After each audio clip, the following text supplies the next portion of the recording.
คำตำลงแดดอัดสะดงสาดสายทาลาเหงื่อน้อยล่องลอยไปมาปีกายอายพาน้องลองนาทีเห็นพุงเป็ดป่องเคียงคู่ลอยล้องห้องกลมวาลีเทิงหลังใสเกือนนาทีใจวอนรีคอยคำยามแลงมาเกือนยามใดคิดหอดสามไว้ตอนนั่งเคียงกันน้องซิมใส่หูซ้ายวันนั้นยังก้องกังวานว่าหักอายแหงเซอร์ฟีเคียงคู่สายตาเจ้าสู้บาดใจเกือบแบ่งบอกอายให้ไปขอแต่ง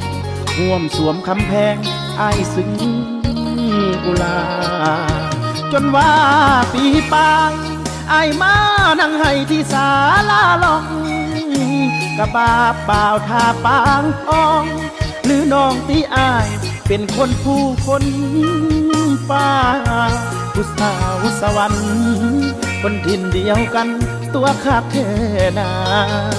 ผู้ห้องกองทั่วเวหาคิดฮอดเดลายามแสงแดดอ่อนสายลมพัดดี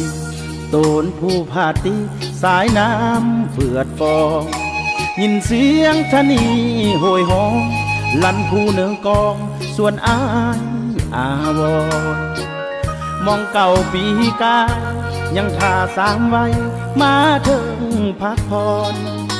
เพื่อน้อยคอยมิ่งสมอนป่านใดสิย้อนมาเขื่อนเสสาละลอง